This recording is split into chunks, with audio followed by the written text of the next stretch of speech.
And hey YouTube, Hi, YouTubes. we are actually doing something on time.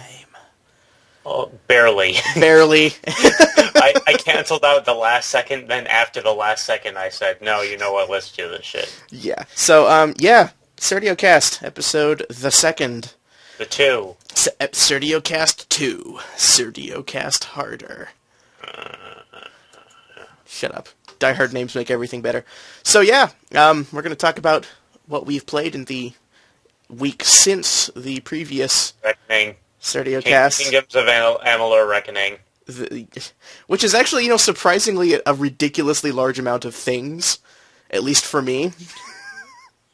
I just got the game yesterday, and I looked at the world map for the first time today.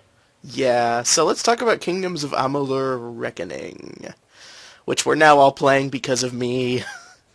Yes. Um, You decided to get it, and then well, there's kind of a story behind that. I had purchased a used PlayStation 2 from... I'm bored already. I'm going to kick you in the shins. Okay. And that PlayStation 2's disc tray does not work.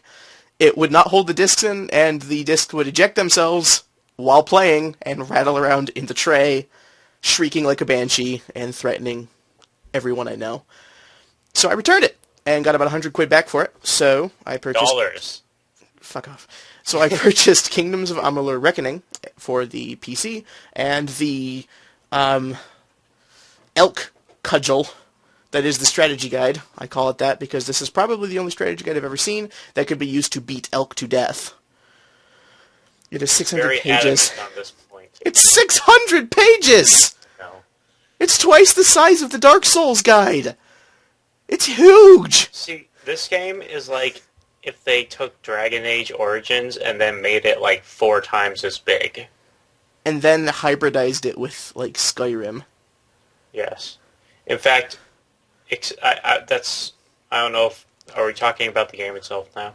Yeah, well, my Okay. story's done. That's just kind of... And then I wouldn't shut up about it, and then he bought it a couple days ago. Yeah. So I've had it for about 5 days. And he's had it for, like, 2. And I'm hoping this will change, but I can't play it for more than a couple hours at a time yet. It'll change. Well, I'm hoping so. You kind of I just know have to muscle through it. You were addicted before I'm at the point I'm at now, but anyway. That's because I didn't let myself stop. I do love the game, though. So good. This game is almost a Dragon Age Origins clone. Almost. If I'm serious, if not for the combat and the relatively open world, this game is almost a carbon copy of Dragon Age Origins. With some serious differences, though. And Not as ironically, many. by serious differences, I mean the tone. Yes, well, the atmosphere is different. That's true. That's what really... I don't like Dragon Age Origins very much. Yeah. Um, Love it. I've tried, like, 18 times to get into that game. And every single time, it's like... Did we talk about that in our last podcast? I don't think so, because you didn't mention Dragon Age, and I didn't have a reason to. We mentioned Dragon Age sometime recently, but I can't remember who we were talking to. Each other! Nah, we don't talk to each other. We hate each I'm other. gonna punch you in the face. See? It turns me every day. Every day. Anyway, so... Dragon Age Origins, and what it really boiled down to, Dragon Age Origins, as well as Skyrim falls for the same trap, is I don't like dark fantasy. Kind of just on principle at this point. Mostly because whenever a developer says it's the new dark fantasy epic, when describing their RPG, it means it's stupidly generic and not even a little bit interesting. And their idea of dark is everyone's a racist, everyone hates you, and there's lots of tits and blood.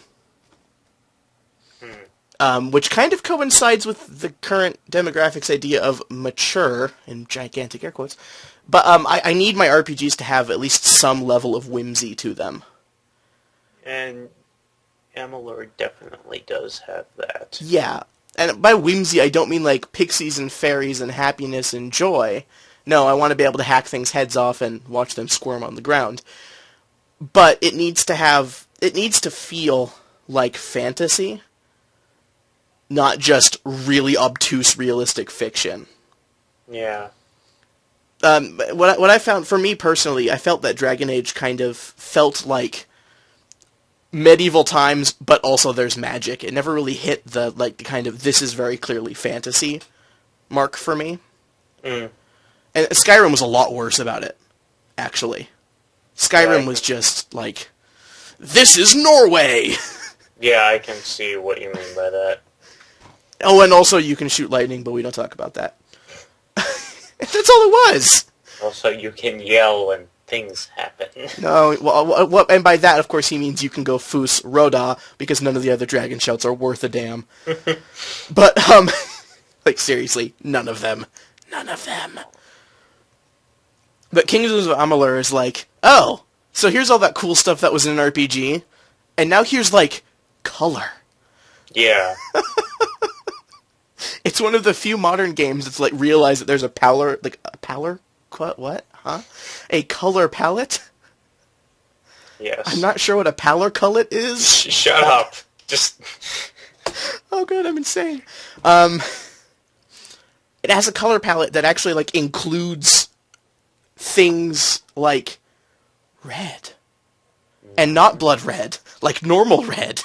Not rust red. Yes. And like green. And like... And blue. Yellow. And purple. And it's not just earth tones. And gray. And it's so pretty. Yeah. Oh, it looks so good. Honestly, the animation itself is... It's not what people typically point to and say, like, this is the greatest graphics of our time. It's it looks kind of like Torchlight's animation, to be honest, and it looks sort of like and Sullivan said Warcraft 3. Yes, and also even though I don't really remember that one that well. Fable. And I haven't played the Fable games. It's a lot. The game. I don't want to say it plays like a Fable game because I really don't like the Fable games either. Because they don't play very well. But it's got a similar structure, I guess, to Fable. Plays like Dragon Age. Not even that. Not really. It plays like Dragon Age, like, had a strange birthing ritual with God of War. Well, aside from the combat doesn't feel like Dragon Age at all. And that's one of the other key differences for me between the two.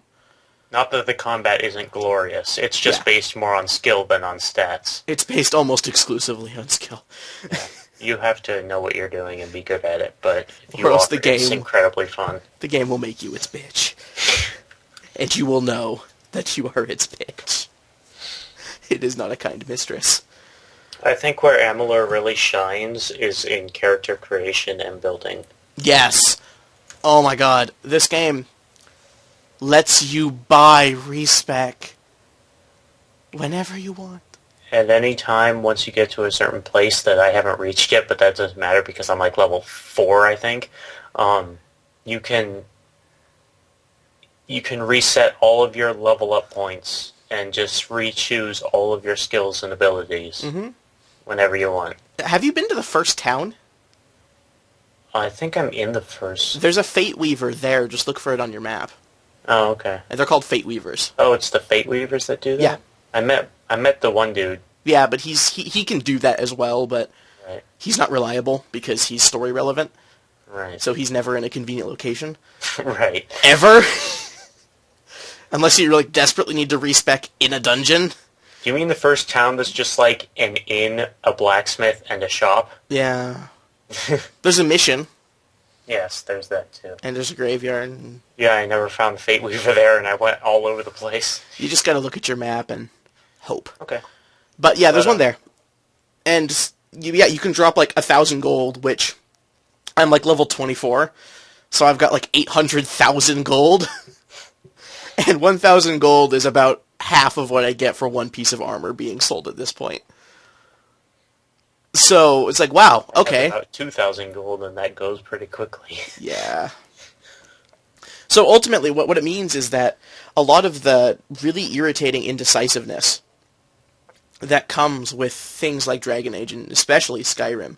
And the things where you like pick something up that seems good at the time, and then like 2 levels later, you suddenly realize that you made a completely retarded decision that will completely destroy your character And forever. you basically have to start the game over. Yeah, to feel even somewhat confident that you're doing a good thing. Skyrim. Fucking skill points. But Amalur is just like, oh, well, you didn't like that. Give me some money. And then you can just undo it. Exactly. And so I've done that. I mean, like, when I started the game, I spec'd all 3 classes. I did Might, Sorcery, and Finesse. And when I got to about where I am now, I realized that I just despised the Finesse tree. Which is funny, because I always play the thief character in RPGs. Basically without fail. A product of my playing Oblivion, actually, where the combat was so dreadful that I had to. It was basically like I could either die or sneak attack kill it. Yeah. Those were my options. And that continued into Skyrim even more horribly, actually, because fucking Draugr Deathlords. Fucking Draugr. Ugh. But in Amalur, the combat rocks. Yeah, it does. And it feels really you feel really competent, and you can get shit done when you need it to get done. So I don't need to sneak around. In fact, the sneaking isn't very good. You feel like a hero. Yeah, totally. You feel like the chosen one, and the story revolves around you sort of being... Actually, it revolves you around being the unchosen one, but... More or less. That's sort of wandering into very minor spoilers. It's on the back of the box, I think. No! Everything must be kept secret. You have been reborn, your future unwritten. Now the fate of Amalur lies in your hands. That's the second sentence on the back of the box. What was I talking about? Something to do with boobs, I think. Well, those are nice. Yeah, speak for yourself. Dangly parts. So the character creation, that's what it was. Yes. Is very good in that game. Very.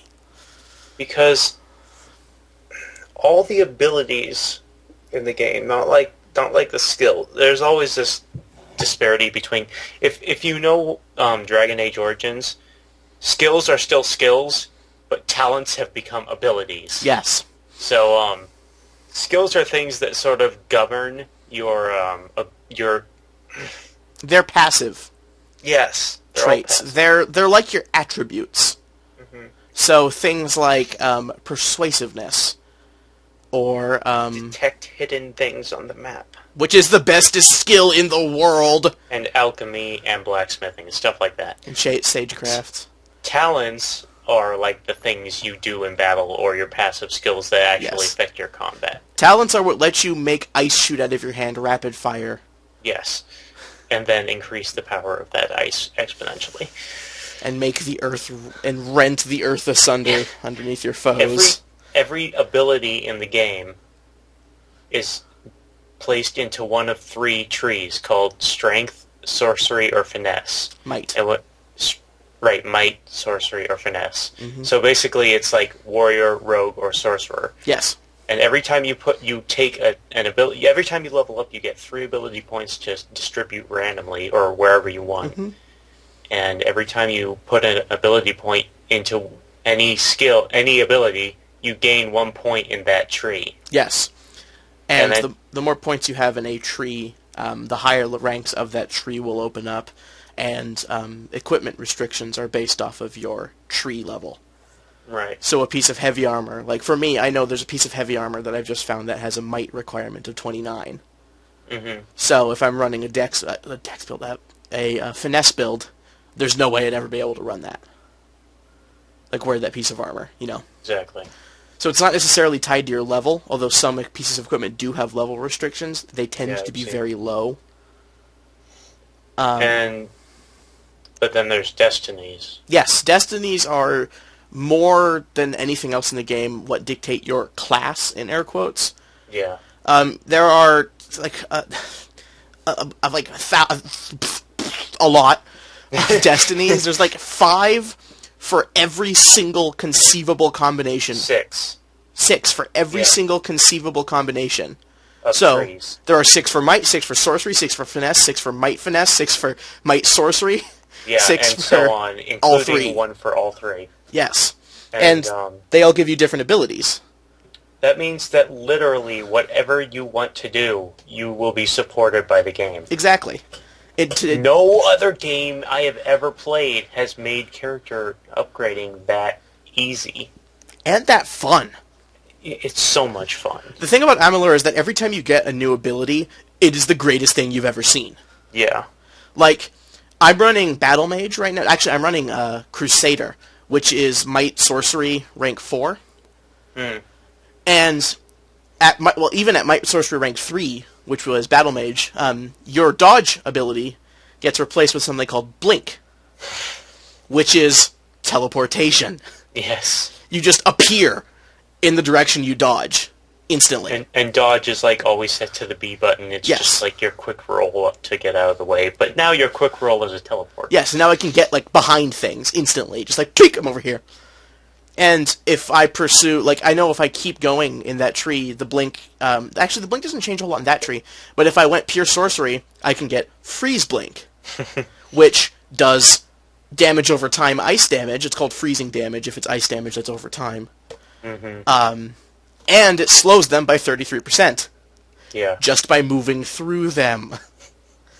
Or, if you do a finesse sorcery build, you can get poison blink, which is basically just poison dots. Yep. It's awesome. It's just, you can spend, I think the funnest thing I've done so far in that game is literally just looking through the skill lists. Oh, totally. And seeing what I can get. Like, every ability that you have to map to one of the buttons is so awesome. Yes. Like, the one finesse ability I actually like, the Shadow Flare. I got that one too. Where with you chain it together. It's a 2-hit combo, and you fire it off twice, and it takes a lot of MP if you do it twice. But the first hit, you throw a bunch of like black smoke in front of the enemy. And on the second hit, you throw 5 daggers. That cause bleeding damage. And bleeding damage cause enemies, while they're bleeding, to take an extra 33% damage. Is that what that does? Yes. Holy crap. In addition to damage over time. It's fantastic. Yeah. But that's like something you can get at finesse level 1. Yes. It's one of the default abilities in the tree. You can gain that on your first level. Might has this ability. It's one of my favorite abilities in the game, where it's a triple chain spell, where you basically just cause earthquakes. Like, you make rocks shoot out of the ground in gigantic spikes. And I have an upgrade for it that makes the third hit cause stun damage. So enemies can get stunned. And I have another ability that lets me do an extra 33% damage to stunned enemies. And I'm running around with a longsword and a greatsword at the same time. Oh yeah, you have 2 weapons in this game. Yes. You equip a primary weapon and a secondary weapon, but it doesn't really matter which is in which slot because they both do the same thing. Yes, no it matter does. Which one you If you're playing on the PC version, it completely matters. Really? On the PC version, you actually toggle between the two with the Oh. Q key. Also, skills are handled completely differently on the PC version. They're actually the skills. You have a full 10 hotkeys for skills instead of just 4. You mean abilities? Yes, sorry. See? Yeah. And when you press a keyboard button, it doesn't actually do anything. It just maps that ability to your right click. Yeah. So it shifts what's equipped.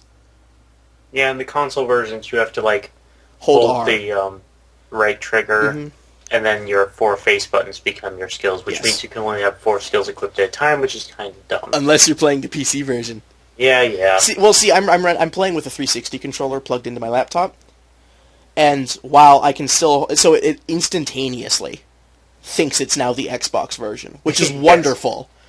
I didn't have to change a single setting, but I have the added bonus of the quick save button, and all of those hotkeys still working.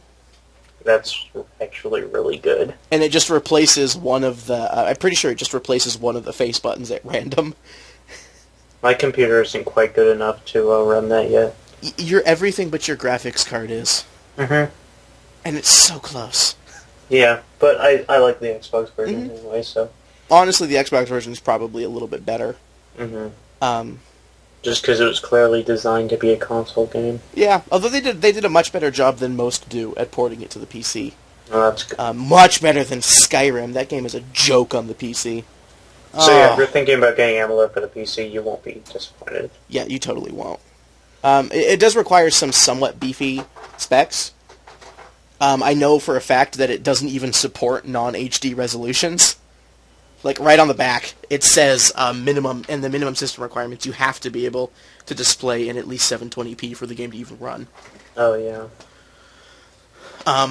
But very, very worth it.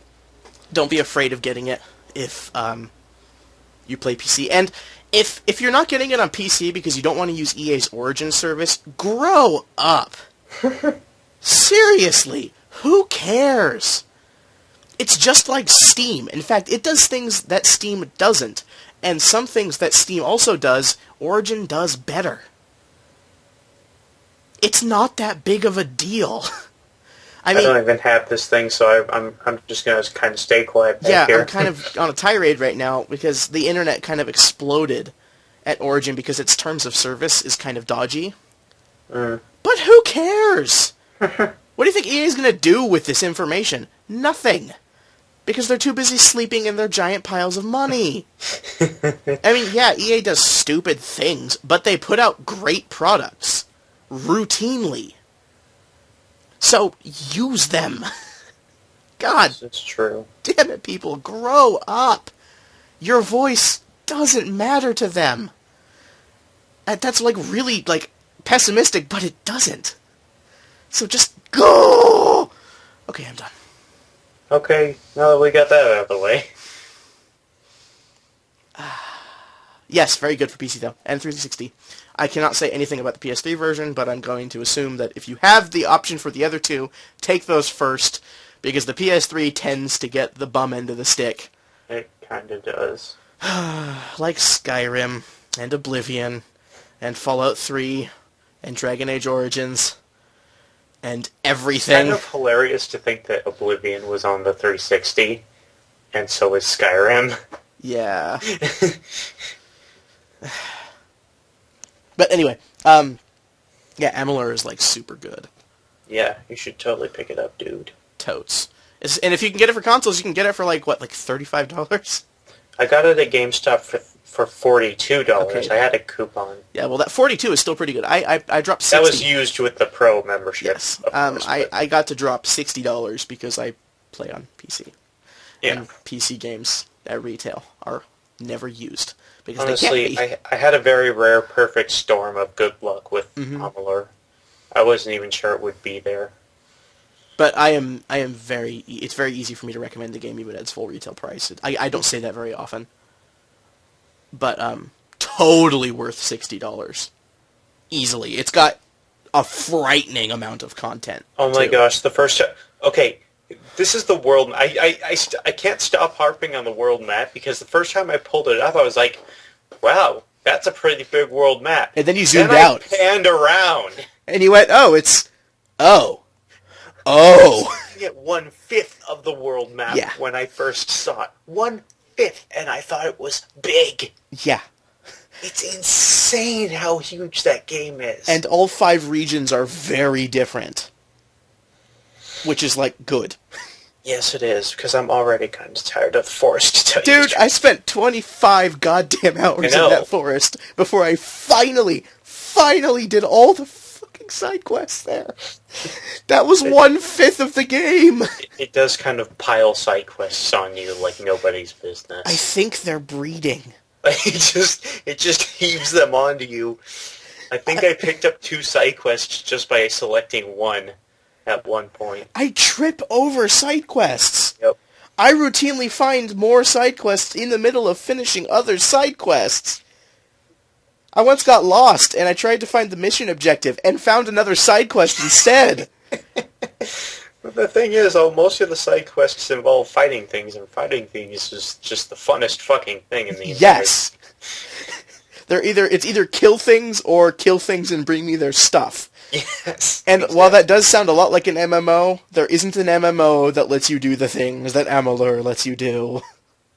Amalur lets you summon giant energy hammers and crush people's spines as they attempt to crawl away in utter terror. Have you seen the one with the spear?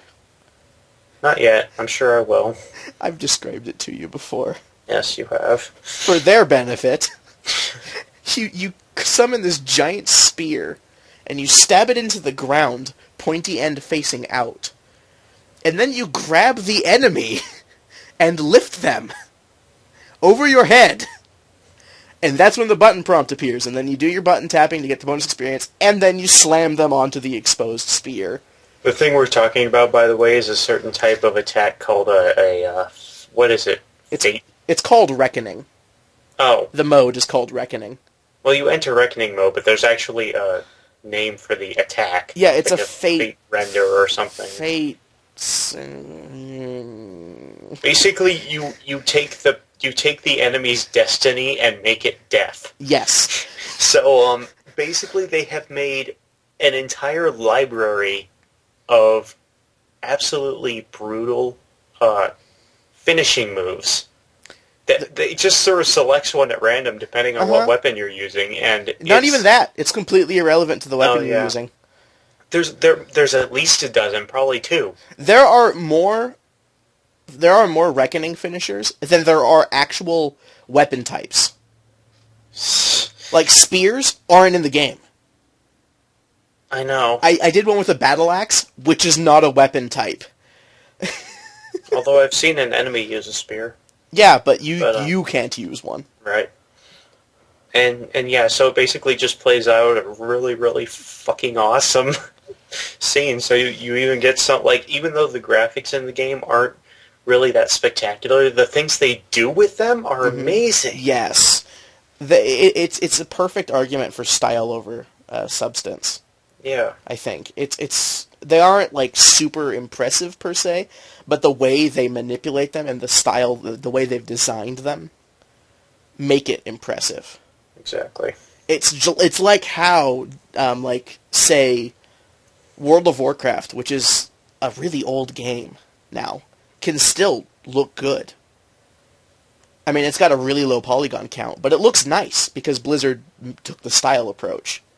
Warcraft 3 still looks great. Diablo 2 still looks great. And that game had an 800 by 600 resolution as a bonus feature in the expansion set.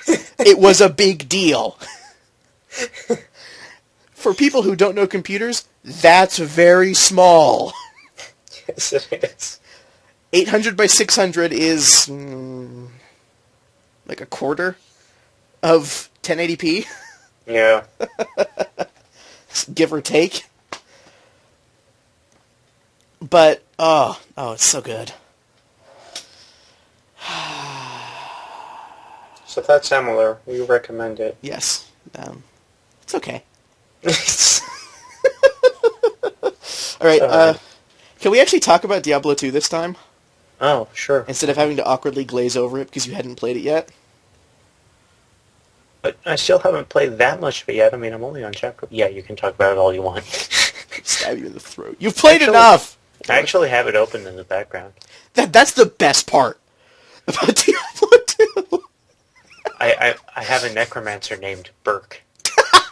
Burke the Necromancer. It's better than Blitzette the Assassin. Blitzette! That was hilarious. I don't like playing female characters in video games, and I also don't like making names. So when we played multiplayer and I decided to roll an assassin... Which are always female and you can never do anything about it. Ever. I took the cop-out and... Blitzette. He was joking. Hilarity. He was like, I'm going to name her Blitzette. And then he's like, yeah, I can't think of a name. Blitzette. Well, okay, at least half of it was the joke. No, you know it was just a total cop-out. Bullshit. I did it for the joke because it looks really funny on screen. Oh my gosh, it looks hilarious. But, yeah, my real people character is, like, a super-de-duper-de awesome, like, level 27 paladin. and I'm in Chapter 3, and it hates me.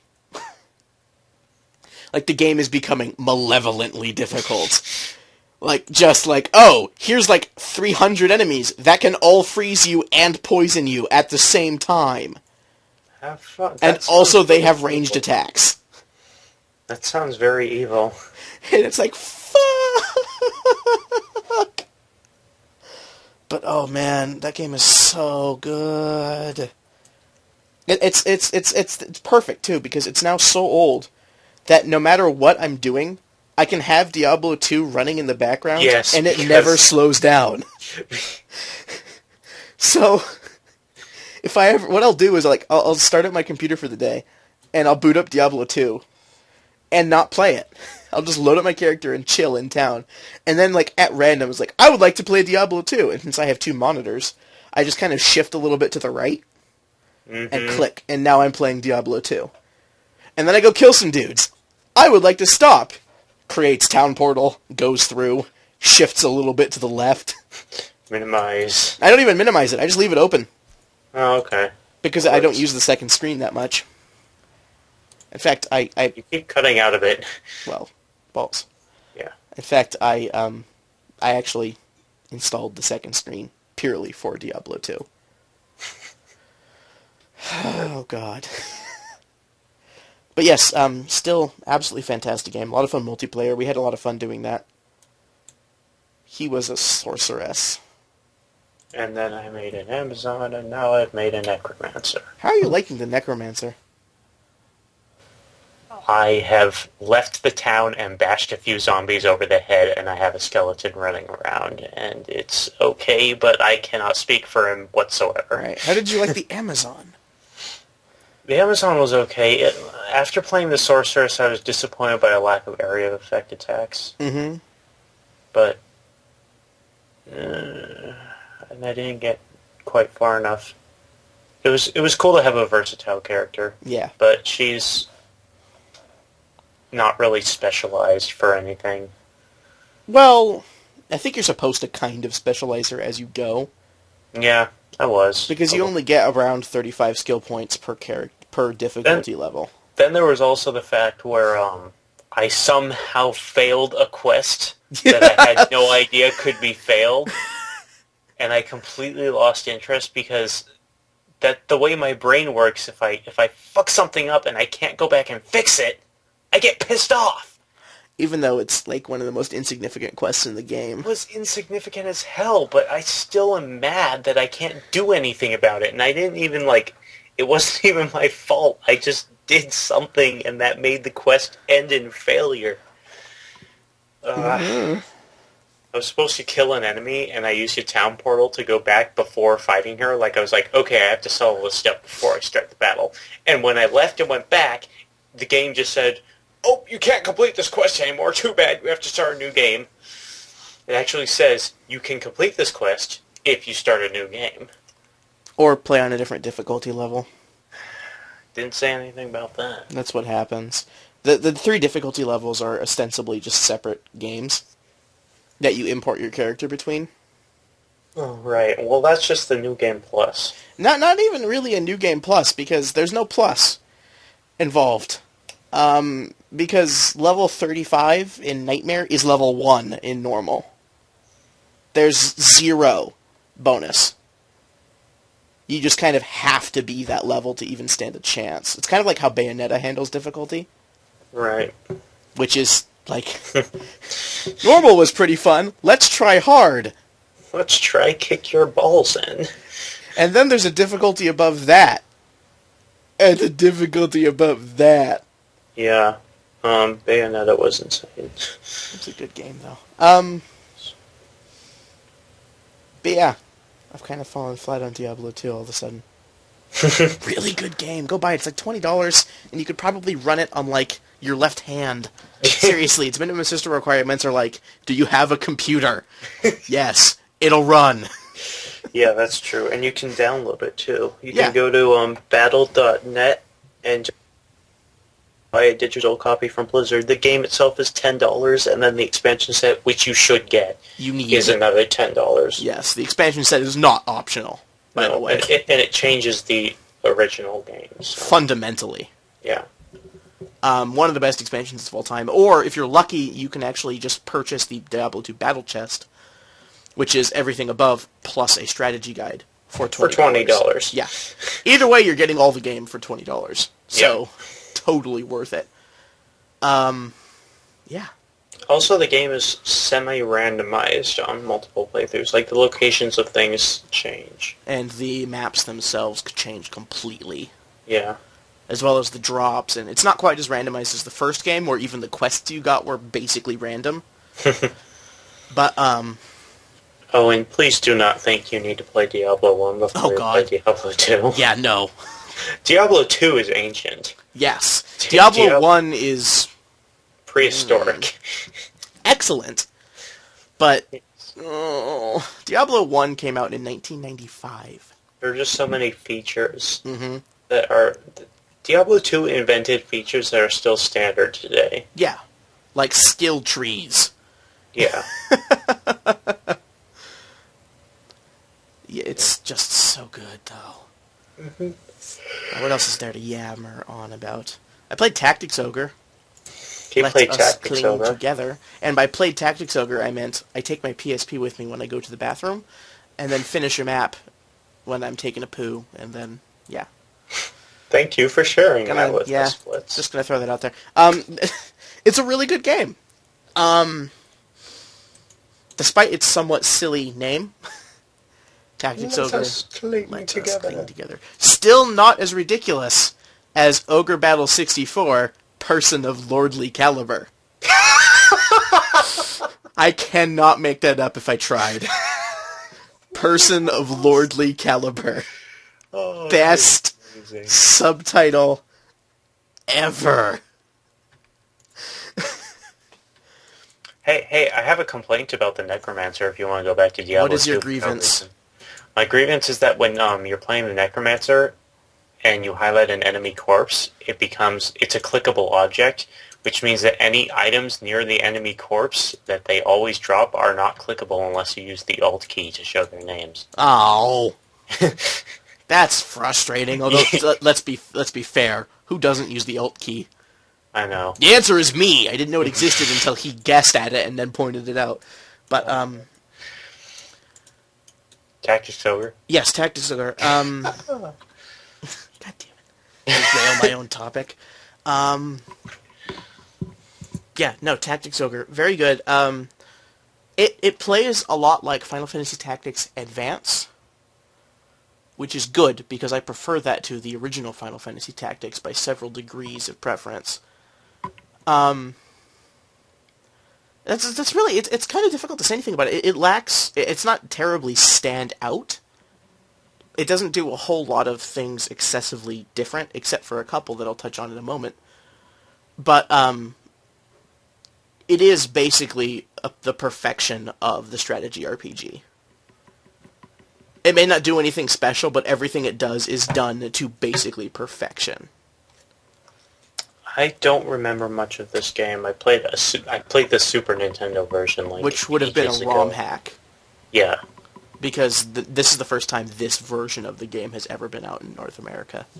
Okay. Let Us Cling Together was originally released on the Super Nintendo, Super Famicom, back in who cares, 1990. Nobody cares, and was then ported up, remade more specifically, on the PlayStation 1 in 1990, who cares. And then that was actually ported up with some serious enhancements to the PlayStation Portable. And then Square went, we should give this to them. And then we thanked them by nobody buying it. Which is why I found it for $8 at a GameStop.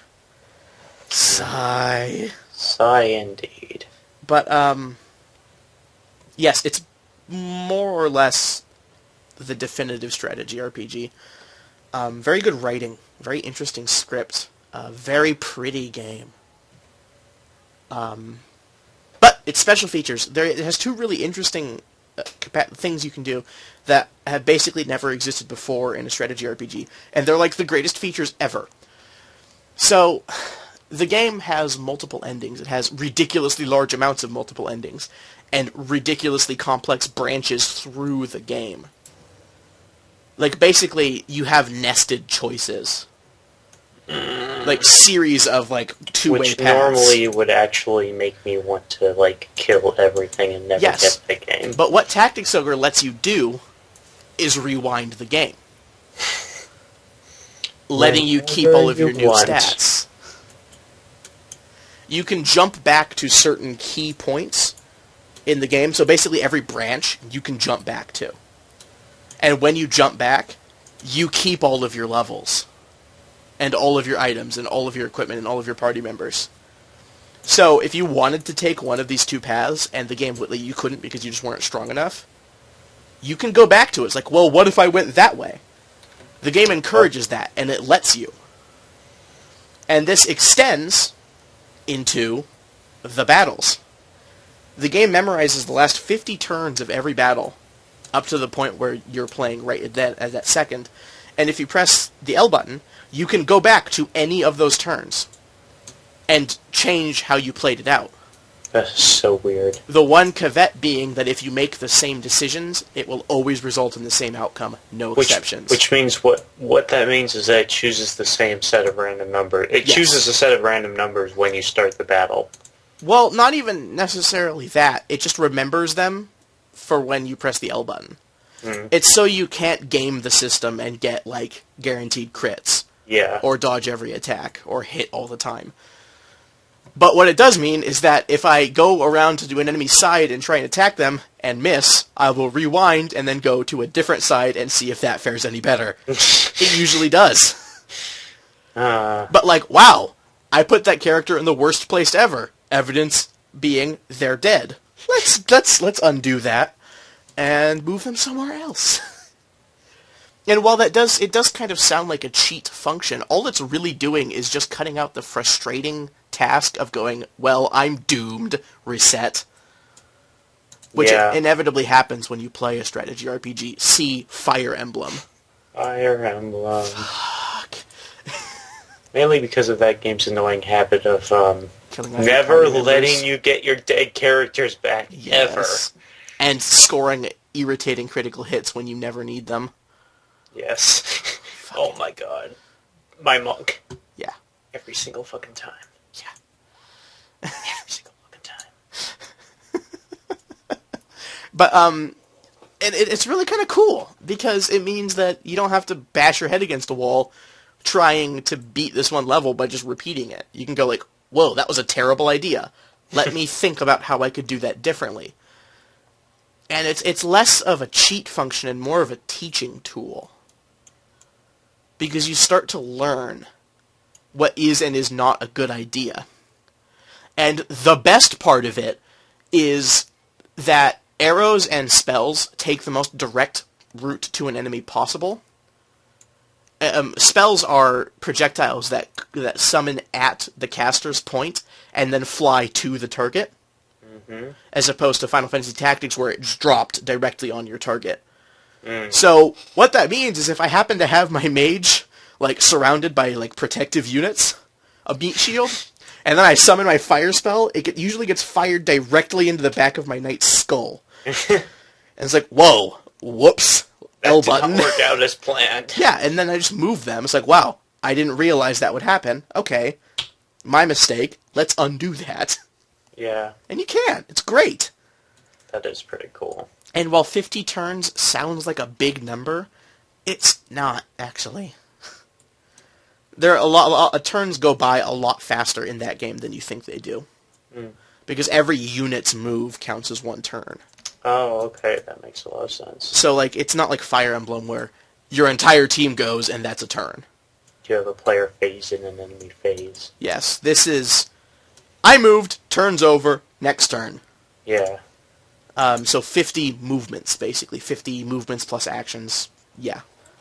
50 units having to go. And even early game, that's not a whole lot, especially when the thing that might have screwed you over could have been something you did right at the beginning. Yep, then you'd have to restart. Yeah. But it does allow you to kind of ease that sting. Yeah, and then you can do things without being afraid that you'll fuck everything up forever. Exactly. Which is basically the opposite of Final Fantasy Tactics, in which you cannot even cancel your movement. That game, there is no such thing as a game that requires more premeditative thought. Also, no matter what you do in Final Fantasy Tactics, it will always not be the best thing you could have done. Yes, it will always be the worst thing you could have done, no matter what. As the enemies will soon demonstrate to you. That game is, like, vengeful. It's like, okay, if I'll spend, like, 10 minutes looking at what I can do with this one character, just like, okay, this is the exact point at which I will have the optimum ability to not get killed. Fuck! Lightning bolt. Oh! I didn't know they could do that. But they do. Yeah, it's bull. It's a really good game. Final Fantasy Tactics is great. Oh, yeah. But, oh, that game is a mental drain. You need a guide. You need a fucking guide. There is no shame in using a strategy guide for that game. Don't try to play that game without using a strategy guide. Unless you've already done it before. Yes. In which case you can just go off of pre-existing knowledge, but, like... That, or be prepared to have your brain melt. Or at least get JP up. Yeah, get JP up and grind. Grind! JP up and auto potion and you're set. Mm-hmm. And some other fun abilities, like getting concentration on someone that knows stop.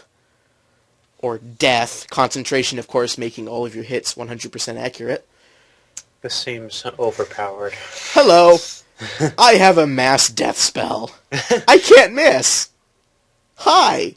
Fun. Casts blorp. Oh, delightful. Let's see, what else was there? Ys. Ys, the Othan Phlegm. Felgana. God, I love Ys. Ys 3. As it is. This is the remake for the PlayStation Portable and most recently, Steam. Mm-hmm. It just came out about a week ago a week and a half ago as of this recording. Yes. We record these a week in advance. Mm-hmm. Because we're smart. Or perhaps very dumb. You decide. One of the... Yes. No, don't decide. That's a terrible idea. Why did I say that? Decide for him. I was smart. I bought Ace. Yes. He did because he's a bastard. No, I did. I know. I have it for my PSP. Go fuck yourself. He has it for PSP. I got it for PC. It's fun. Very good. If you've played Brave Fence and Musashi, you've played Ys. Well, you've played a slow version of Ys. A very slow version. Almost like ploddingly slow. But I don't think many people have played that game, so that's probably not a good example. Whereas Brave Fence and Musashi is like, okay, I'm going to go hit this enemy a couple of times, and then I'm going to go over here. Ys is like, kill everything! Go! Oh, God, your normal attacks in that game basically turn you into a blender. Your normal attacks move you forward about as much as you would have if you had ran. Yes. And then, they slash also, and you can jump slash, and then, meteor smash. Do Link's stab attack from Super Smash Brothers. You kind of just turn into, a tornado of blades. But the thing is, it's really strategic. Yeah, seriously. If you don't think, the game will kick your ass. If you just button mash, you'll get absolutely destroyed. I don't know how they did that. That combat in that game is a work of genius. Yeah. And at the later levels especially, it really shines how, if you don't get some sort of strategy against these enemies, they'll just eat you alive. Completely. And then there's the boss fights. Oh, God. The thing about Ys is that, Othan Felgana specifically, and the Ys series as a whole, this is, by the way, YS. Ys. Yes. That's how it's pronounced. This is the remake of the third game, originally released on PC, ported to the PSP, then reported to the PC. Is the beginning of the first dungeon's, super easy. Oh, yeah. It's la-di-da, yay, fighting, because fun. It's demonstrating to you that you are awesome. And then the first boss happens, who promptly demonstrates that no, you are not. Because he basically makes you his bitch. The first boss happens and happens. You're dead in again 5 and seconds. Yeah. Like, you go up to the boss like, yeah, dead. What? That's not an exaggeration. Then you spend the next Hour.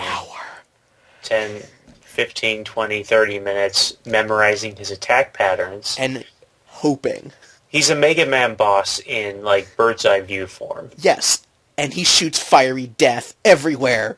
Blades. And homing blades. And fiery death and giant slashy thingies. And, oh god.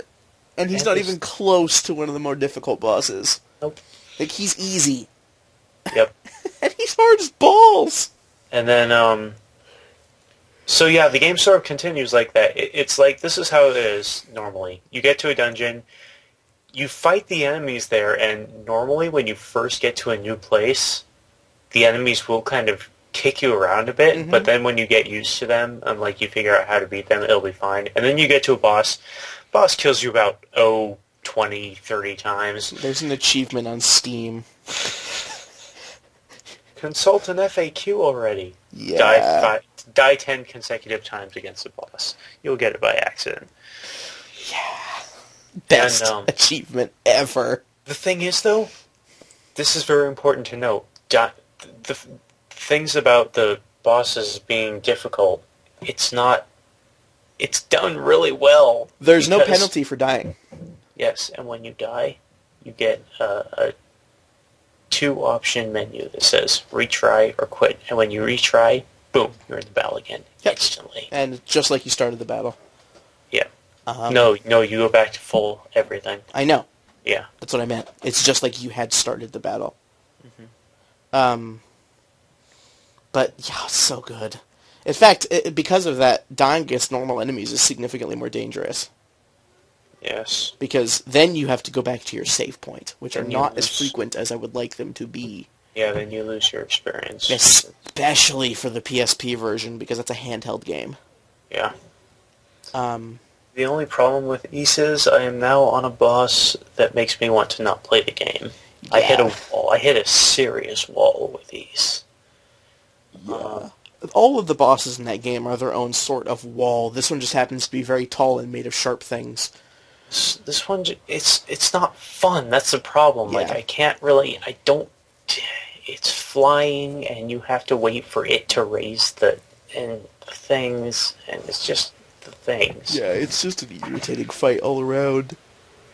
But that aside, I have to admit that game is fucking spectacular, and you should check it out because it's only $15. Even less if you want the PSP version. It's $10 on the PlayStation Network, and less if you can find it in shops. But if you get it on the PC, have a gamepad. Yes. And if you don't have a gamepad, don't get it on PC. Buy a gamepad. Yeah. Then buy Ys. There you go. Because you do not want to use God, no. keys to run around in this game. It would be unplayable. It wouldn't be unplayable. It would just be really annoying. Pretty damn close. Yeah. You wouldn't be anywhere near as skillful as you would be without them. Yeah. How long have we been rambling? Well, the indicator on Skype says an hour and 8 minutes, but that's also counting, like, all the dicking around beforehand. Yes. So I'm going to guess 40 minutes. Oh, okay. What else? What else? I played some GameCube games today. You played some GameCube games.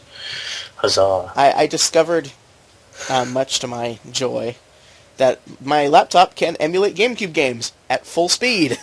I've been playing City of Heroes still. That doesn't count. That's not a video game. That's a crack addiction. That's just like how you're not allowed to talk about Devil May Cry 4. I've still been playing that, too. Again. Oh. You can't even call that playing. I know. You play it for like 3 minutes, then stop. I just have to kill a few things. Just a couple. And then, meanwhile, he'll play Lumines for like 6 hours. Oh, Lumines. But yes, I've been playing GameCube games. They are fun. I've been playing Super Mario Sunshine again. And that game makes me so, like, indescribably happy whenever I play it. Even though it's, like, the hardest Mario game ever. It's if you're trying to 100% it, it's malevolent. It's just cruel. But, whenever I play Mario Sunshine, it reminds me of why I even bother playing games in the first place. It's got this kind of, even when I die, I've got this big grin on my face. Because it's usually in a really humorous way. And it's so well made. And then I played some Wind Waker for, 20 minutes. Now we can record Eternal Darkness. Yeah. Oh. I'm not promising we'll do that, by the way, because there's a very real possibility that I simply just won't want to. Yeah, same. For reasons. We never survived that one. That was a fearful day. That was a series of days. That was a fearful... Well, it felt like one day. It felt like really one long, infinitely long night. Yes. And the daylight hours were just our brief reprise from the horror that was Mountain Dew and Eternal Darkness. Those don't mix.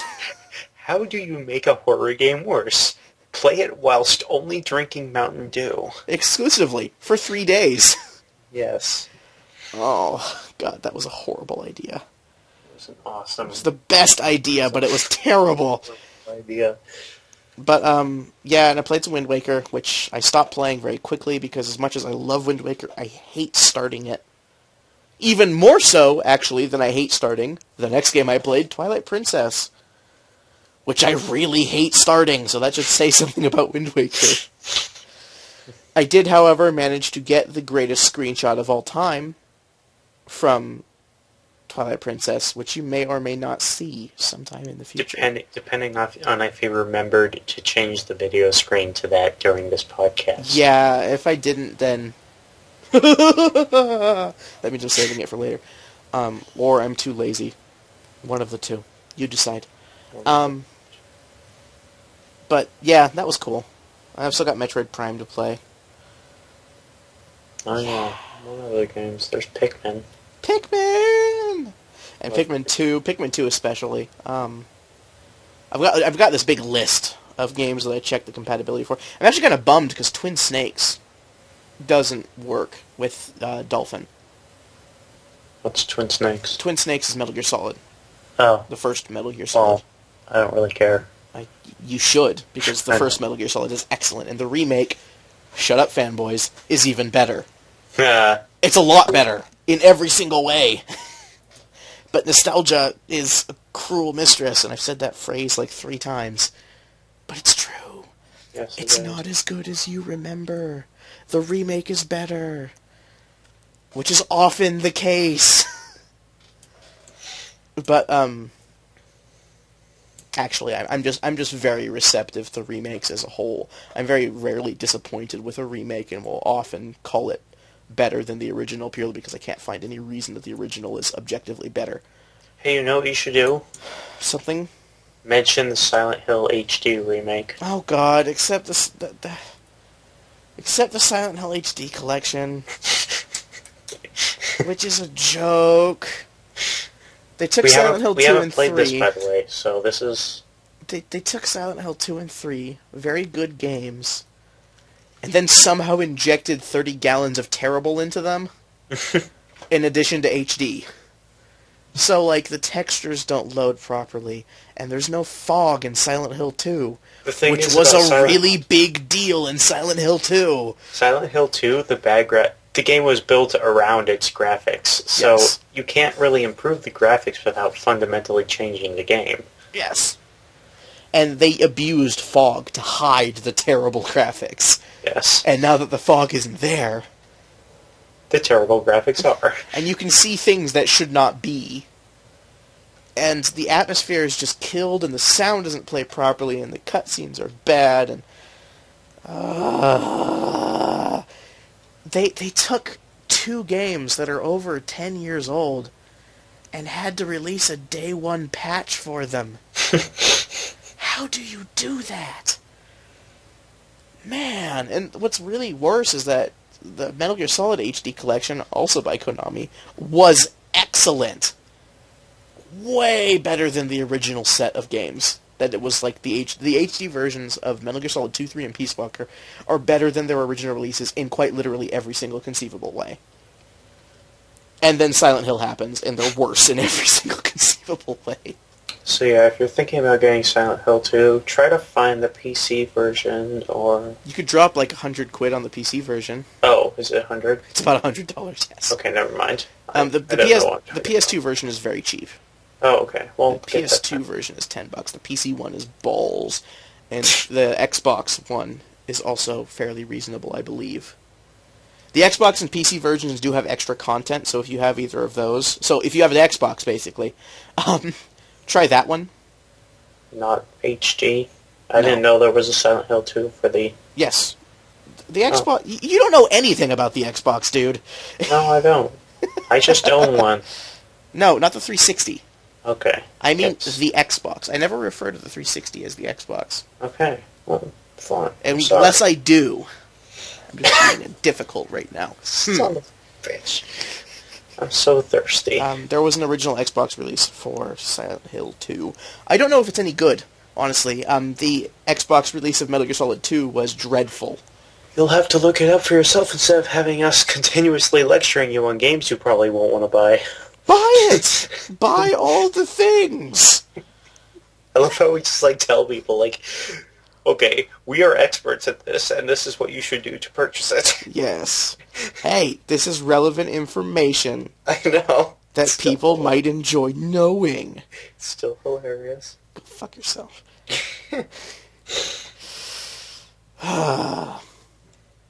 Well, anything else? God damn it. God damn it. This is a thing that routinely happens. I know. I played 2 seconds of Castlevania Legacy of Darkness. Awesome. Literally seconds before we started recording this. Cool. And by played, I meant made the controls not dreadful. But that's about it. So, yeah. I think that's about all we have. Yeah. Alright, cool. Huzzah! Huzzah! So, I guess that wraps up episode 2 of the South of Serdio podcast. Serdiocast. Serdiocast. Dat name. Datcast. Dat logo. Dat logo, which I made myself. Yes. I thought I'd give him the chance to hand with that. Drawn using the line tool. I don't do arts. Piece by piece. Hey, trivia time. If you can guess what that logo is design is based off of, you win a hypothetical cookie. A new car! A new car! Paid for by your very own Blitz Runner. Paid for by your very own shove it up your ass. Yeah, there we go. Paid for by death threats. Right, so, yeah. South Serdio. Awesome. Podcast. Signing off. Episode 2. Check it out. Later. Later. Bye. All right.